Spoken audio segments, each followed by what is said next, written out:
नवीनतम ज्ञान। अभी कुछ दिन पहले ऐसा हुआ कि पूरे अधिवक्ताओं को नई तरह से जो है किताबों को टटोलना पड़ा। आईपीसी खत्म हुई और बीएनएस आ गई, सीआरपीसी खत्म हो गई, एविडेंस खत्म हो गया और उसकी जगह पे भारतीय नाम के साथ चीजों में बदलाव किया गया। धाराओं की सूचियां बदल गई। जहां पहले 302 होती थी वो 302 में कुछ और आ गया। जहां ये 307 होती 308 होती थी उसमें 108 आ गया। तो कभी कभी जो हमारे पास भी कोई आ जाता है और वो कहता है साहब कार्रवाई तो हो नहीं रही है, तो हम उससे कहते हैं एफआईआर उठाओ। एफआईआर लेते हैं तो फिर ये सोचते हैं कि अब ये ऑफेंस कौन सा है, इसमें कितने साल की सजा है, क्या इसमें गिरफ्तारी का अधिकार है या नहीं है। तो फिर उसकी जानकारी हासिल करते हैं तो अपने जो साथ पुलिस के साथी हैं उनसे कहते हैं कि भाई जरा नेट में चेक करना कि ये आईपीसी, ये बीएनएस कौन सी आईपीसी को करती है, पूर्व में कौन सी आईपीसी थी।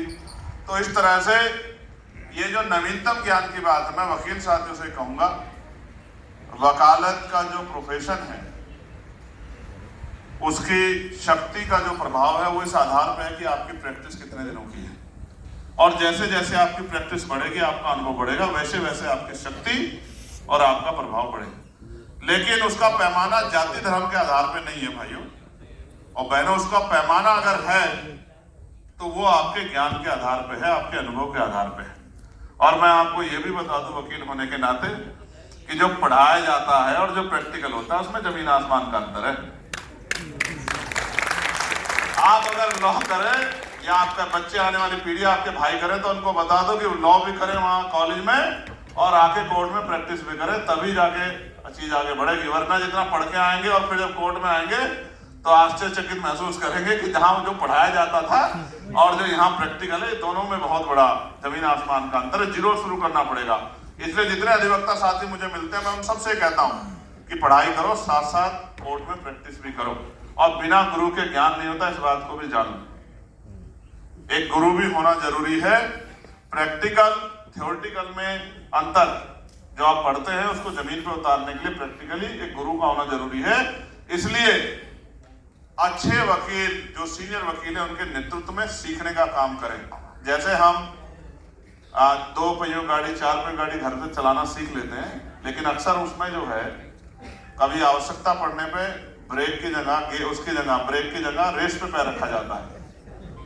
इसलिए अच्छा ये है, मेरा अनुभव ये कहता है कि आपको एक गुरु आपके पास होना चाहिए। और जितने वकील साथी यहाँ पहुंचे मैं उनके लिए मंगल कामनाएं करता हूं, इस अपील के साथ कि वो अपने ज्ञान के स्तर को बढ़ाएं।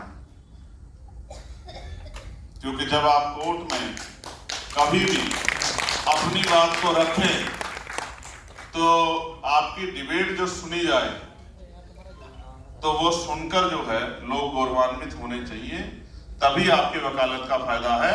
वरना जिस तरह का सिस्टम अभी है, मैंने अगर भाई यही वकील जो है यही जज बनते हैं, अभी तो सिस्टम ऐसा ही, इन्हीं वकीलों में से जज बनते हैं। पहले ये न्याय के लिए लड़ते हैं, फिर ये न्याय करते हैं। इसका आधार क्या है? उसका आधार यही है कि अगर जो प्रभावशाली होता है, शक्तिशाली होता है, हालांकि कोलोजियम में तो कई आधार हैं, लेकिन फिर भी जो मेरिट को चैलेंज करता है, जैसे अभी कैद साहब हमारे जो हैं, जो मध्य प्रदेश जो है हाई कोर्ट के चीफ जस्टिस थे, और वो अलग बात है कि वो आती वाली सिचुएशन क्या बनी, लेकिन मैं आपको बहुत जिम्मेदार से कह सकता हूं कि वो सुप्रीम कोर्ट के लिए एलिजिबल थे। और मुझे बड़े दुख के साथ कहना पड़ेगा कि क्यों ऐसा हुआ कि वो सुप्रीम कोर्ट नहीं पहुंच पाई, ये हमारे लिए चिंता का विषय है। नीचे से, क्योंकि जैसे यूपी में तो हो नहीं रहा है, बहुत मुश्किल हो रही है, तो नीचे से आदमी आता है पीसीएसजे के थ्रू और उसको हाईकोर्ट जाने में इतना समय लगता है। इसलिए मैंने न्यायमूर्ति जी से कहा कि भाई आपका संघर्ष बहुत सारे वकीलों को प्रेरणा देगा कि इनको किस तरह काम करना चाहिए। और मैं फिर एक बार आपको ये भी बता दूं कि वकालत सिर्फ एक प्रोफेशन नहीं है रोजगार का। इस काले कोट के ऊपर जिम्मेदारी भी बहुत है और इस काले कोट में न्याय, पीड़ित और न्याय के बीच में अगर कोई न्यायमूर्तियों से जजों से अपने ज्ञान के आधार पर, जिसके ऊपर बहुत सारे दोष लगाए गए हैं, बहुत सारे आरोप लगाए गए, उसको भी बरी करा सकता है, तो ये उसका अनुभव, उसका संघर्ष ही है। ये आसान काम नहीं है, ये बहुत शानदार काम है। बस इसको ज्ञान के साथ आगे बढ़ाना है। कई सारी मांगे मेरे सामने रखी हैं, मैं उन मांगों के लिए विश्वास दिलाता हूं कि मैं पार्लियामेंट में आप सबके सहयोग से इन मांगों को उठाने का काम करूंगा। जैसे कि आपको याद भी होगा, चाहे हापुड़ में अधिवक्ताओं में अत्याचार हुआ हो या फिर गाजियाबाद में अधिवक्ताओं के साथ मारपीट की गई हो, वो दोनों घटनाएं जब अधिवक्ताओं के ऊपर पड़ी हुई हापुड़ की उसकी लाठियां मैं देख रहा था, गाजियाबाद वाली, तो ऐसा लग रहा था कि ये लाठियां हमारे अधिवक्ता भाइयों पे नहीं, ये हमारे ऊपर ही पड़ रही है। क्योंकि जब हम इस काले कोट को पहनते हैं और अधिवक्ताओं की बात करते हैं, तो हर एक अधिवक्ता, वो किसी जाति धर्म का हो, वो हमारे परिवार का हिस्सा है, हमारा भाई है, हमारा अपना है। उसकी लड़ाई लड़ना, उसके साथ खड़े होना, ये हमारी शक्ति भी है। और ये एक उदाहरण भी है कि इन काले कोट वालों से किसी भी तरह का विवाद करने से पहले कई बार सोचना पड़े। ये तो दिल्ली है, दिल्ली के साथियों, बिजनौर तक के साथी हमारे यहाँ आए हुए हैं। दिल्ली में तो मैंने कई बार देखा है कि जब खाकी का और काले कोट का सामना होता है तो इमरजेंसी जैसे हालात हो जाते हैं दिल्ली। अगर ये धरना कर लें, स्ट्राइक कर लें, तो न्याय व्यवस्था पूरी डिस्टर्ब हो जाती है।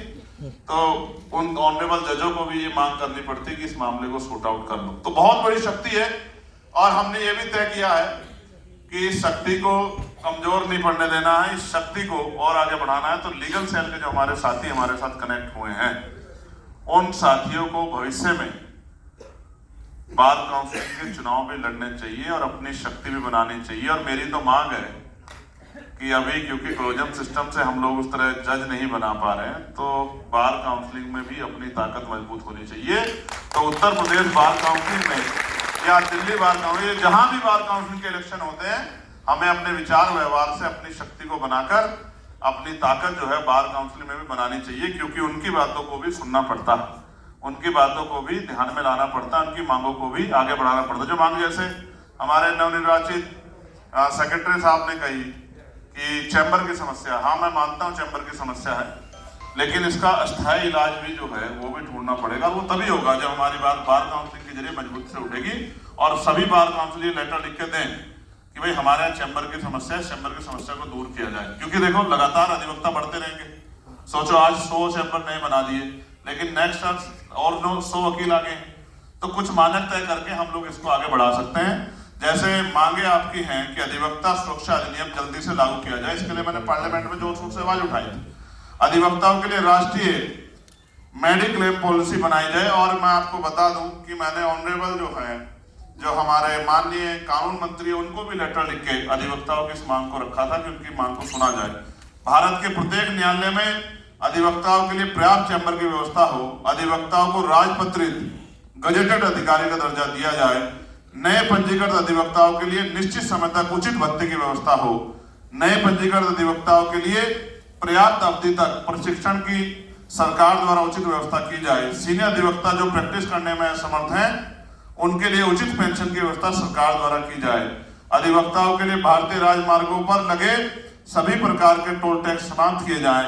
अधिवक्ताओं के लिए सरकारी आवासीय योजनाओं में पर्याप्त कोटा लागू हो। अधिवक्ताओं के बच्चों के लिए प्राइवेट स्कूलों में उचित रिजर्वेशन कोटा की व्यवस्था प्रावधान किया जाए। क्लोजम सिस्टम के द्वारा जजों की नियुक्ति में रिजर्वेशन कोटा लागू किया जाए।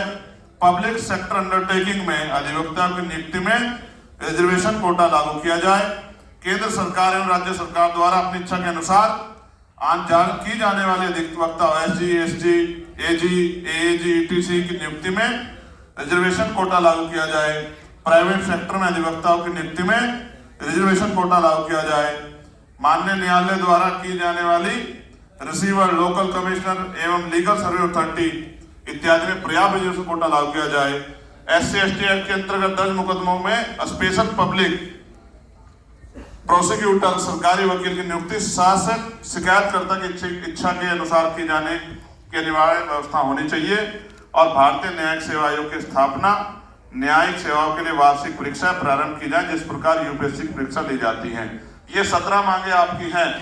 मैं आपको विश्वास दिलाता हूं कि इन मांगों के लिए मैं कल ही हमारे देश के कानून मंत्री को पत्र लिखूंगा और जब पार्लियामेंट चलेगी तो इन मांगों को जोर शोर से उठाने का काम करूंगा। मैं आपको फिर विश्वास दिलाता हूं, हालांकि अधिवक्ताओं का मंच, मैं आपको विश्वास दिलाता हूं कि अंतिम व्यक्ति, क्योंकि हमने भारत की पार्लियामेंट में ये शपथ ली थी कि हम भारतीय संविधान के अनुसार विधि के अनुरूप कार्य करेंगे। मैं आपको विश्वास दिलाता हूं, ना जाति ना धर्म, जिस भी व्यक्ति के साथ अन्याय होगा और जिस भी पॉलिसी से गरीब, किसान, कमजोर, महिलाएं, नौजवान लोगों की भलाई हो सकती होगी, उन सारे विषयों पे हम लोग काम करेंगे। कभी आपको निराश नहीं करेंगे। आप बुद्धिजीवी साथियों ने हम पर भरोसा दिखाया है, मैं आपका भी अभिनंदन स्वागत करता हूं और मैं आपको विश्वास दिलाता हूं कि किसी भी अगर एक भी वकील साथी के साथ कहीं भी अन्याय होगा तो हम लोग पूरी एडी चोटी का जोड़ लगा के उसकी ताकत बनने का काम करेंगे, उस अन्याय के खिलाफ लड़ाई लड़ने का काम करेंगे। और साथियों, अंत में एक घोषणा भी और करनी है। मैं आग्रह करूंगा कि रजनीश जी यहाँ आ जाएं और हमारे MS आर्य जी भी यहाँ आ जाएं। एक घोषणा भी हमें करनी है। ये घोषणा इंपोर्टेंट है और ये घोषणा ये है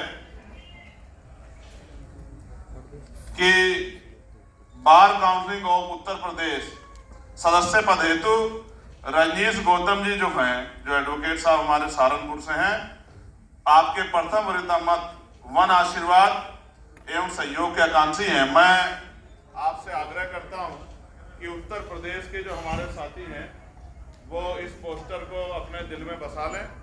ये लक्ष्य हमारे पास है और इसी बार हमको पूरा करना है।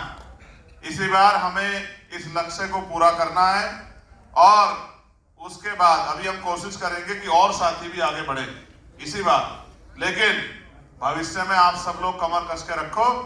हमें बार काउंसिलिंग के चुनाव में अपना रिप्रेजेंटेशन, अपना प्रतिनिधित्व मजबूत करना है। ये बात आप अपने मन में संकल्प के तौर पे ले लो।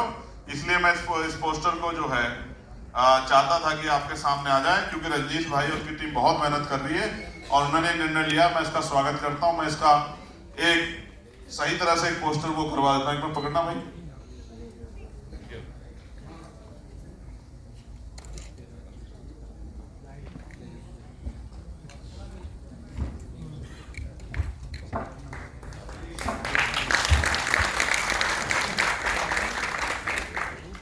हाँ, मैं 1 मिनट के लिए आप, क्योंकि